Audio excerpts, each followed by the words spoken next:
Lecture 2 start करेंगे rotational motion का। Chapter 1 में हमने क्या देखा था?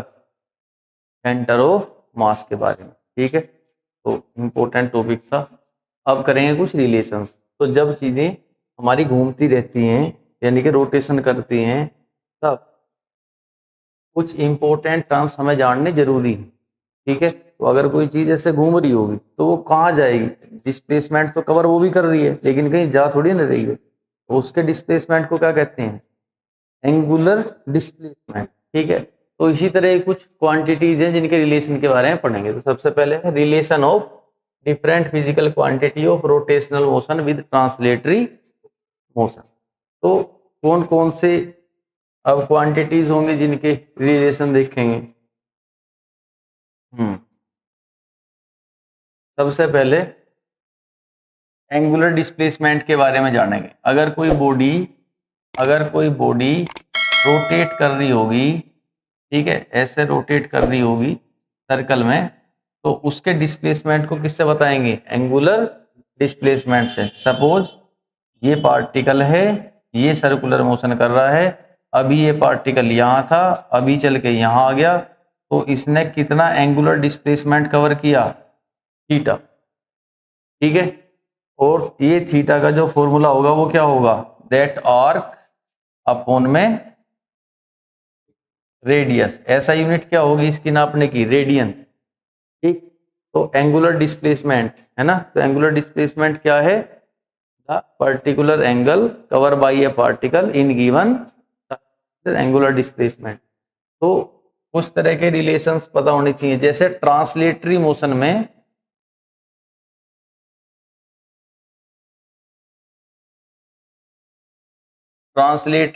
और यहाँ पे रोटेशनल मोशन। तो ट्रांसलेटरी मोशन में हमारा डिस्प्लेसमेंट को क्या कहते हैं? नॉर्मल डिस्प्लेसमेंट है ना, डिस्प्लेसमेंट जिसे क्या कहते हैं? एक्स। ठीक, या फिर स्मॉल डिस्प्लेसमेंट होगी तो क्या कहेंगे? dx। अगर कोई पार्टिकल एक पर्टिकुलर टाइम में एक पर्टिकुलर डिस्टेंस कवर करेगा यहाँ से यहाँ तक, इसे x कहेंगे। या फिर छोटी सी कोई डिस्प्लेसमेंट देखेंगे तो क्या कहेंगे? dx। तो ये इसका लीनियर डिस्प्लेसमेंट है, या डायरेक्टली हम इसे कह दें डिस्प्लेसमेंट, या फिर लीनियर डिस्प्लेसमेंट। लेकिन जब रोटेशन करेगा बेटे, तब रोटेशन में हम इसी को क्या कहेंगे? इसी चीज को हम क्या कहेंगे? Angular displacement. और एंगुलर डिस्प्लेसमेंट को हम किससे शो करते हैं? थीटा से। तो यही एंगुलर डिस्प्लेसमेंट का फॉर्मूला हमारा क्या होता है? Arc upon radius. ठीक है, तो अब मैं इसे कहूं थीटा, तो थीटा इक्वल्स टू, ये आर्क मैंने मान ली कितनी है? सपोज एल, रेडियस आर, तो थीटा इक्वल्स टू क्या हो गया? L by R. या फिर दूसरा फॉर्मूला इसका होगा, छोटे से थीटा के लिए देखेंगे, डी थीटा इक्वल्स टू, तो डिस्प्लेसमेंट भी क्या होगी? छोटी सी होगी, लेकिन क्या रेडियस भी छोटी होगी? नहीं ना, रेडियस तो उतनी रहेगी, आर्क छोटी होगी, तो डी थीटा का फॉर्मूला क्या होगा? D l upon r. ठीक है, तो ये इस प्रकार यहाँ पे dx है, यहाँ पे d थीटा है, यहाँ x है, यहाँ थीटा है, theta is length upon l upon r, या d theta equals to dl upon r। ये हो गया हमारा एंगुलर डिस्प्लेसमेंट। ठीक है, लीनियर डिस्प्लेसमेंट से इसका रिलेशन। चलो नेक्स्ट। अब एंगुलर स्पीड और लीनियर स्पीड है ना। एंगुलर स्पीड किस में? रोटेशनल मोशन में। और लीनियर स्पीड किस में? ट्रांसलेटरी मोशन में। ठीक, अब ये क्या है? तो एंगुलर स्पीड के बारे में सबसे पहले जानेंगे। Angular speed. अब बताओ लीनियर स्पीड को क्या डेफिनेशन था स्पीड का? The rate of change of displacement, या rate of change of distance with respect to time. अब ये क्या है? एंगुलर, तो इसमें क्या कहेंगे? इसमें क्या कहेंगे? The rate of change of angular displacement angular displacement with respect to time, the rate of change,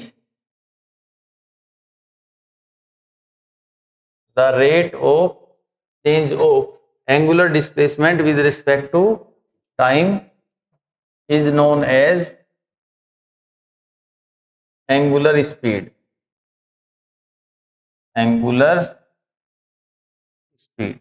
तो एंगुलर स्पीड का सिंबल क्या होता है?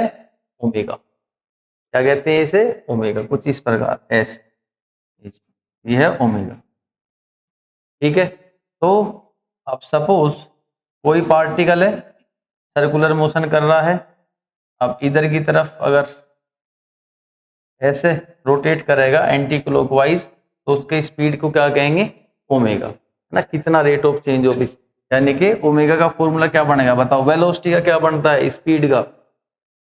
हाँ बताओ जरा, इससे इससे बताओ, इसी से रिलेशन बनेगा। तो वेलोसिटी या स्पीड का क्या है? D x upon d T, यही है।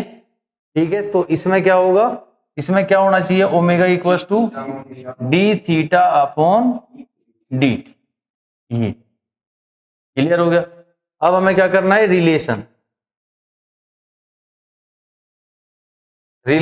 Between omega and v, omega और वी का रिलेशन करना। ठीक है। कैसे करेंगे? या तो ओमेगा से स्टार्ट करो या वी से स्टार्ट करो। चलो हमने ओमेगा से स्टार्ट किया। एस ओमेगा इक्वल्स टू क्या है? D theta by d t. Theta का फॉर्मूला पता है आपको? थीटा इक्वल्स टू क्या है? L by r. ठीक है, वो रख लेते हैं थीटा का। या फिर आप चाहो तो किसका रख सकते हो? डायरेक्ट डी थीटा का भी।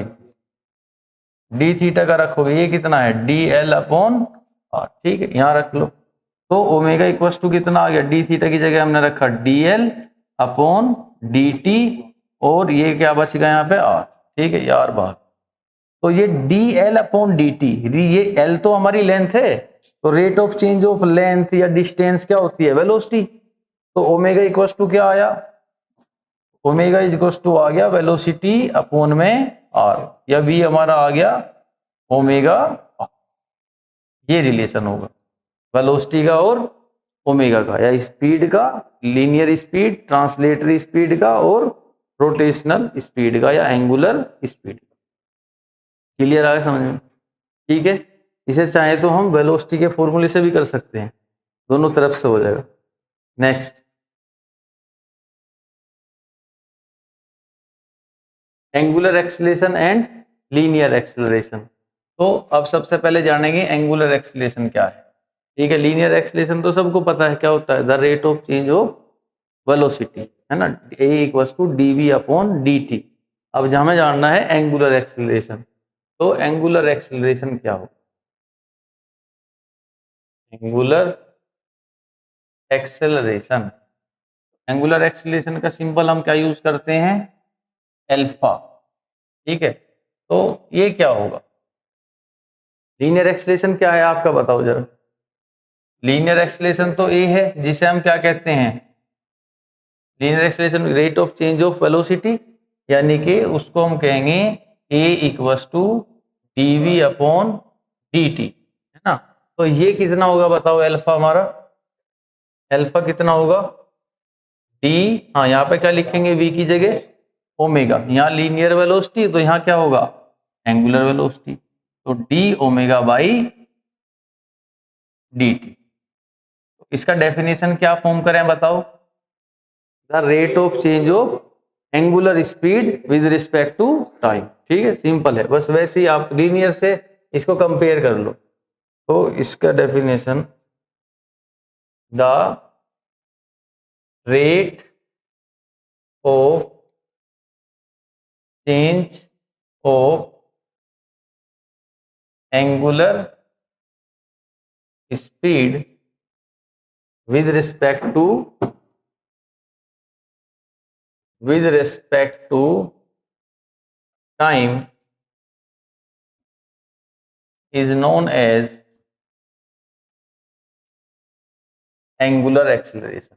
तो angular acceleration alpha equals to d omega by d t. ठीक है, ये आ गया। अच्छा, इसका यूनिट क्या होगा बताओ? ऐसा यूनिट इसका क्या होता है? रेडियन पर सेकंड, तो ओमेगा का ही है और अपॉन फिर टाइम है, तो ये हो गया रेडियन पर सेकंड स्क्वायर। अच्छा, इसका बताओ अब, ये ओमेगा का क्या होगा? ऐसा यूनिट इसका होगा हमारा रेडियन पर सेकंड। थीटा का कितना होगा? इसका थीटा का ऐसा यूनिट क्या होगा भाई? इसका होगा रेडियन। भाई थीटा को किस में नापेंगे? रेडियन में। ठीक है, तो इस पर ऐसा यूनिट भी पता होनी। तो ये हमारा हो गया अल्फा। अब क्या करना है हमें इन दोनों का रिलेशन। ठीक है, रिलेशन बिटवीन अल्फा एंड ए, इनका रिलेशन कर। तो अल्फा और ए का रिलेशन किससे स्टार्ट करें? अल्फा से। एज अल्फा इक्वल्स टू क्या होगा? D omega by d t. ठीक है। अच्छा, अब ओमेगा का फॉर्मूला पता है हमें? क्या फॉर्मूला है ओमेगा का? वेलोसिटी में रिलेशन ओमेगा इक्वल्स टू क्या आया था? v इक्वल्स टू आया था हमारा ना, v equals to omega r. तो यहां से ओमेगा की वैल्यू निकाल के रख दो, तो alpha equals to d by d t, और यहाँ क्या रखेंगे ओमेगा की जगह? v by r. आर हमारा कांस्टेंट है, बाहर आ गया, तो ये हो जाएगा हमारा 1 upon r d v upon d t. And what is the value of this? D v upon d t. Alpha equals to क्या लिखेंगे? 1 अपॉन आर, इंटू में से क्या लिखेंगे? ए। तो ए हमारा कितना आया? एल्फा। समझे बात? क्लियर है? तो एक्सेलेरेशन हमारा आ जाएगा एंगुलर एक्सेलेरेशन इंटू में यहां से इस तरह रिलेशन निकल। ठीक, नेक्स्ट। अब हमें निकालना है सेंट्रीपिटल एक्सेलरेशन। सेंट्रीपिटल एक्सेलरेशन और सेंट्रीपिटल फोर्स। जब भी कोई चीज चारों तरफ गोल गोल घूमती है ना, तो उसका अब यूनिफॉर्म सर्कुलर मोशन पकड़ लो। क्या लेोगे? Uniform circular motion. Uniform circular motion क्यों कहते हैं? क्योंकि स्पीड कैसी है?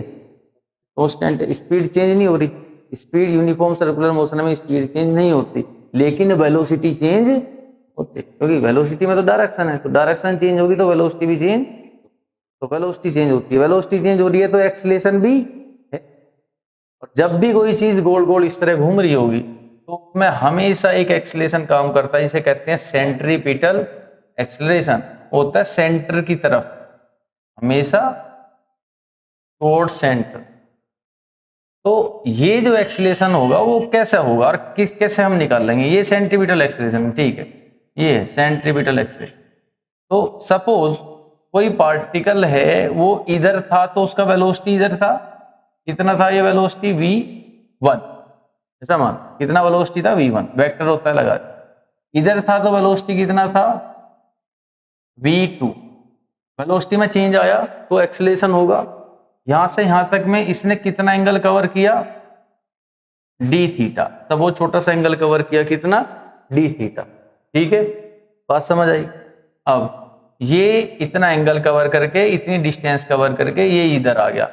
ये हमने कहा यहां से यहां तक की जो डिस्टेंस है ये कितनी है हमारी? D L.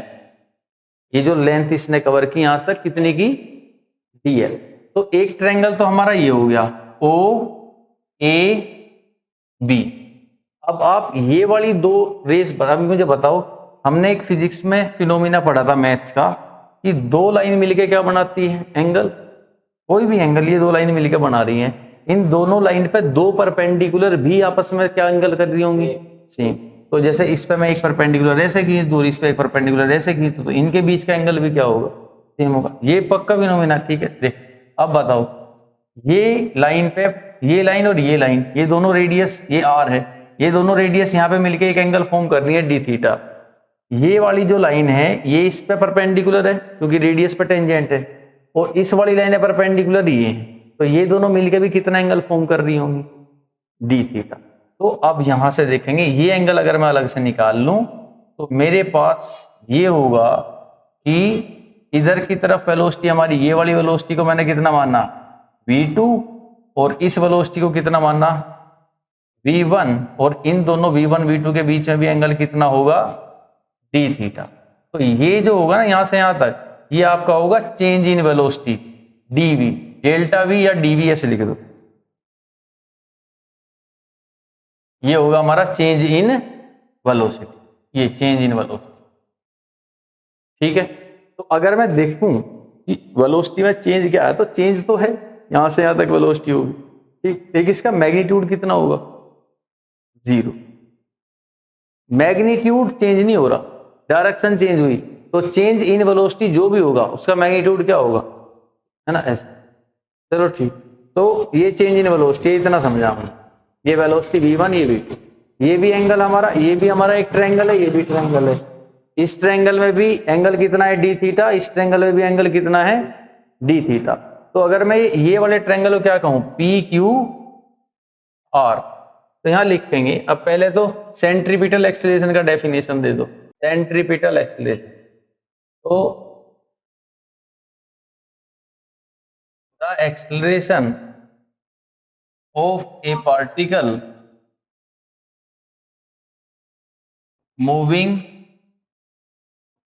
moving in circular motion towards the center and along the radius is known as centripetal acceleration. ठीक है, तो इसे सेंट्रीपिटल एक्सेलरेशन के, अब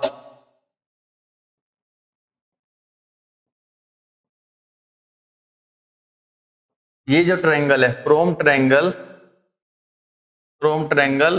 PQR, इस PQR ट्रायंगल से बताओ और d थीटा हमारा किसके बराबर होगा, d थीटा किसके बराबर होगा, तो d थीटा बराबर होगा dv अपॉन v के आर्क अपॉन रेडियस। एक बात समझना, इसका मैग्नीट्यूड क्या अलग है, सेम है, यानी कि मैं लिख सकता हूं यहां पे, हम लिख सकते हैं v1 का जो मैग्नीट्यूड होगा ये बराबर होगा किसके, v2 के मैग्नीट्यूड के, और ये बराबर होगा किसके, v के मैग्नीट्यूड, ऐसे ही कह दो v। तो क्या डिवाइड में कभी वेक्टर लिखते हैं, नहीं लिखते, डिवाइड में वेक्टर नहीं लिखते, तो d theta arc upon radius, तो ये रेडियस में नीचे लिखूंगा इसका मैग्नीट्यूड यानी कि v, ये आ गया। एंड फ्रॉम ट्रायंगल OAB, इसमें से बताओ हमें क्या मिला, d theta equals to arc upon radius, arc कितना है dl अपॉन, ये हो गया, ठीक है। अच्छा, अब ये दोनों अगर d थीटा है तो ये आपस में भी क्या होंगे, इक्वल होंगे। मुझे क्या फॉर्म करना है यहाँ पे, एक्सेलरेशन, क्योंकि एक्सेलरेशन निकालना मुझे, तो एक्सेलरेशन की वैल्यू मुझे यहाँ पे फॉर्म करनी पड़ेगी। वो कैसे आएगी, तो वो ऐसे आएगी कि मेरे पास जब होगा dv अपॉन dt, ठीक है, तो from equation first and second, equation first है और ये सेकंड, तो from equation first and second, तो फर्स्ट सेकंड इक्वेशन से मुझे पता है dv अपॉन में v बराबर होगा किसके, dl अपॉन में r के। अब हम क्या करें, अब dt का मल्टीप्लाई इधर करा दूं और dt का मल्टीप्लाई इधर करा दूं, ठीक है, इधर भी dt और इधर भी dt, क्योंकि कुछ एक्सेलरेशन तो फॉर्म नहीं हो रहा, तो यहां पे भी डिवाइड क्या कर दिया dt से, और इधर भी डिवाइड किससे कर दिया dt से। क्लियर है, तो ये इतना हो गया। या फिर एक और चीज हो सकती है, dt से मल्टीप्लाई, कई तरीके से हम इसे कर सकते, ऐसा मल्टीप्लाई ना करना पड़े। हमारे पास ये चीज आई तो मैंने यहां पे लिखा कि dv equals to d v equals to d l upon r into v, ठीक, d l upon r into v, ये लिख दिया। अब इस वेलोसिटी के अंदर क्या छिपा हुआ है, ओमेगा। इस लेंथ dl के अंदर भी क्या छिपा हुआ है, ओमेगा। तो अब मुझे पता है कि ओमेगा बराबर होता है क्या चीज, d theta, omega equal to d theta by d t, तो d theta upon d t, ये चीज ओमेगा है। तो डी थीटा की वैल्यू हम लिखे हैं अब ओमेगा इक्वल टू, अब डी थीटा हमें पता है, डी थीटा क्या होता है, d theta equal to l d l upon r. तो अब डी थीटा की जगह अब मैं क्या लिखूं, डी एल अपॉन आर, तो यहां पे डी एल अपॉन आर और अपॉन में डी टी। क्या ये सारी चीजें हम यहां पे लिख सकते हैं इस ओमेगा की जगह पे, ठीक है। तो ओमेगा इक्वल्स टू ये सारा कुछ आ गया मेरे पास, यहाँ क्या है डीएल, तो इस डीएल की जगह पे मैं यहाँ पे सारी चीजें लिख सकता हूं। तो डीएल की जगह कितना आ गया, d v is equals to omega r d t upon में आर इंटू वी, क्लियर है। अब ये डी टी में डिवाइड में ले जाऊं, आर से आर क्या हो गया, कैंसिल, ठीक है, या इन्हें भी कैंसिल मत करो, कोई प्रॉब्लम नहीं। ओमेगा इंटू आर क्या हो गया, वी, तो ओमेगा इंटू आर की जगह क्या लिखूं, वी लिख सकता हूं। क्या इतनी बात समझ आ रही है, मुझे एक्सलेशन निकालना, मैं डी टी को डिवाइड में ले आऊंगा यहां से, तो ये हो गया d v upon d t is equal to, यहां इसे क्या लिखेंगे वी, वी इंटू वी क्या हो गया, वी का स्क्वायर अपॉन आर, और ये चीज हमारी क्या बेटी, एक्सलेशन। और ये एक्सलेशन किसका है यहाँ पे, सेंट्रीपिटल एक्सलेशन, जिसकी जगह मैं लिख सकता हूं equals to a c. So centripetal acceleration का फॉर्मूला क्या आया, वी स्क्वायर बाई आर, जे एज सिंपल। अच्छा, हमने जैसे यहाँ पे स्टार्ट किया डी टी का यहाँ मल्टीप्लाई करो, यहाँ करो, इससे भी आंसर आ जाएगा। कई सारी तरीके हैं, हमें बस देखो यहाँ से डी टी का मल्टीप्लाई करेंगे भी आपका आंसर आराम से आ जाएगा। और कोई तरीका होगा, बहुत सारे डिफरेंट मेथड हो सके, हमें बस इतना समझना है कि हमें यहाँ पे किसकी वैल्यू निकालनी है, वी एक्सलेशन की। मेरे पास क्या है यहाँ पे डीवी, स्टार्ट यहाँ से करोगे, ये दो ट्रायंगल आप फॉर्म करोगे, डी थीटा आर का अपॉन रेडियस, इधर D theta change in velocity upon, है ना। तो ये चीजें यहाँ से, ये दो ट्रायंगल में से डी थीटा निकाल के इनकी वेलोसिटी, इनकी जो है वैल्यूज को इक्वल कर लो, और फिर क्या बना लो यहाँ पे एक्सेलरेशन, और वो एक्सेलरेशन आपका लास्ट में किसके बराबर होगा, वी स्क्वायर बाई आर। अच्छा, acceleration v square by r के है, तो फोर्स क्या होता है, मास इंटू एक्सेलरेशन, है ना, साइड में लिखते हैं। फोर्स हमारा क्या होगा बेटे, अगर मैं कहूं सेंट्रीपिटल फोर्स, तो ये क्या होता है, मास इंटू सेंट्रीपिटल एक्सेलरेशन, तो सेंट्रीपिटल फोर्स हमारा हो जाएगा m v square upon r, ठीक है। ये मेरा सेंट्रीपिटल फोर्स हो गया, बात क्लियर है सब, ठीक। नेक्स्ट, अब है इक्वेशन ऑफ रोटेशनल मोशन। तो जैसे हमने हमारी इक्वेशंस की थी कैलकुलस मेथड से, और दो फॉर्मूले साइड में लिखे थे, है ना, सॉल्यूशन के लिए दो फॉर्मूले, कौन कौन से फॉर्मूले लिखे थे, हाँ, एक लिखा था एक वस्तु डीवी अपॉन डी टी, और दूसरा वी इक्वल्स टू, हाँ, v equals to d x upon d t. इसी प्रकार यहाँ पे वी इक्वल्स टू का फॉर्मूला लिख के किसका लिखेंगे, omega, omega equals to d theta by d t, और alpha equals to d omega by d t. Acceleration की जगह एंगुलर एक्सलेशन, और स्पीड की जगह एंगुलर स्पीड, इनके दो फॉर्मूले लिखेंगे, और इन्हीं से क्या करेंगे, इक्वेशन सोल्व। तो अब फर्स्ट इक्वेशन हमारी जो है क्या होगी, तो रोटेशनल मोशन की। तो फर्स्ट इक्वेशन वहां पे कौन से फॉर्मूले से निकाली थी हमने, एक्सेलरेशन के फॉर्मूले से, तो यही यूज करेंगे, ठीक है। तो क्या लिखेंगे, s as alpha is equals to d omega by d t. So d omega हमारा कितना आया, एल्फा डी टी, ठीक है। दोनों तरफ क्या करेंगे, इंटीग्रेशन, इंटीग्रेशन बोथ साइड, तो डी ओमेगा का integration is equals to alpha d t का इंटीग्रेशन। तो डी ओमेगा का इंटीग्रेशन कितना आ गया, ओमेगा, और एल्फा बाहर आ गया, डी टी का इंटीग्रेशन कितना हो गया, टी। लिमिट क्या होगा, 0 टू टी, ओमेगा की लिमिट क्या होगी। अब कुछ चीजें आप यहां समझ लो, जैसे इनिशियल वेलोसिटी को क्या कहते थे वहां पे u, यहाँ पे इनिशियल एंगुलर स्पीड को क्या कहते हैं omega naught, final angular speed को ओमेगा, एक्सीलरेशन को क्या कहते हैं अल्फा, डिस्प्लेसमेंट को क्या कहते हैं थीटा। ठीक है, तो ये सारे टर्म्स यहाँ होंगे। टाइम यहाँ भी वही है, तो ओमेगा का जब आप लिमिट रखोगे तो कितना रखोगे ओमेगा नोट से ओमेगा। तो अब ओमेगा माइनस ओमेगा नोट, पहले अपर लिमिट रखो फिर lower limit, that is equal to alpha into t minus 0।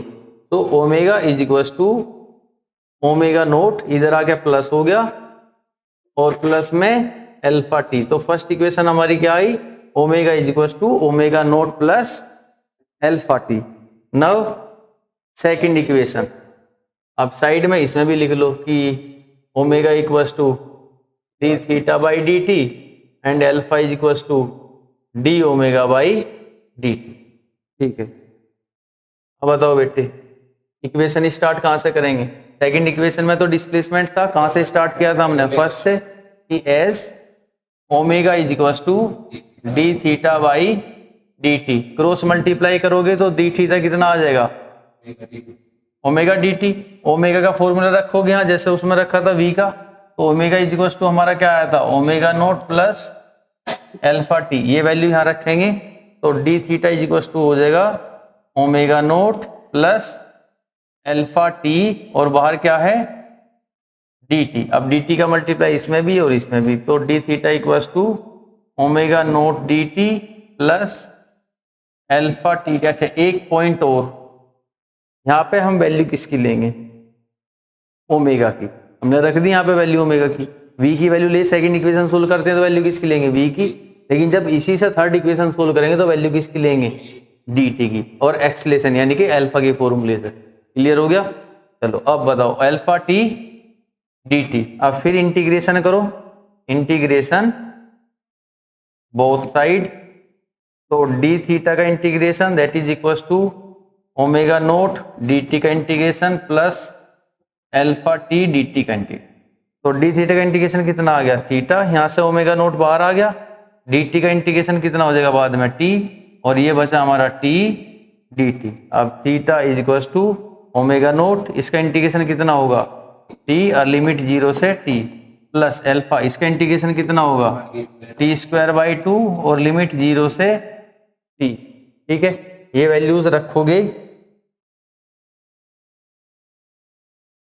ये वैल्यू यहाँ रखोगे तो थीटा इज इक्वल टू क्या होगा omega nought into t plus alpha t square by 2।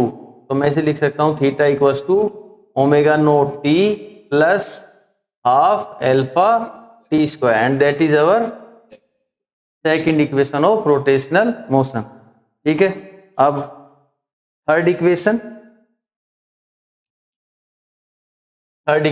फिर भाई दोनों पॉइंट्स यहाँ लिख लेंगे साइड में कि omega equals to d theta by d t and alpha equals to d omega by d T.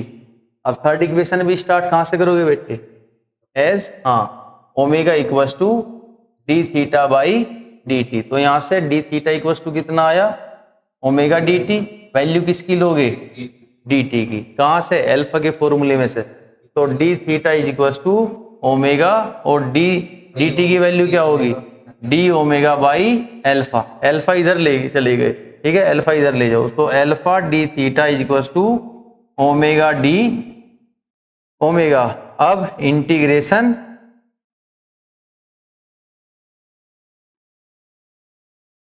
Both side, अब दोनों साइड इंटीग्रेशन करेंगे, हमें मिलेगा alpha d theta is equal to integration of omega d omega. Alpha बाहर, integration किसका d theta का, और इसका इंटीग्रेशन कितना होगा ओमेगा स्क्वायर बाई 2, और लिमिट क्या है ओमेगा नोट से लेके ओमेगा तक।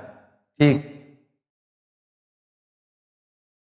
अब अल्फा डी थीटा का कितना इंटीग्रेशन होगा थीटा लिमिट 0 से लेके 0 से थीटा तक, ठीक है दैट इज इक्वल टू, यहाँ पे लिमिट क्या है omega square by 2, upper limit रखेंगे पहले, फिर माइनस, फिर lower limit omega nought square by 2, तो ये हो गया आपका alpha into theta is equal to 2 omega square minus omega nought square. क्या करोगे, क्रॉस मल्टीप्लाई, इसका मल्टीप्लाई 1 में करेंगे तो omega square minus omega nought square equal to 2 alpha theta and that is our third equation.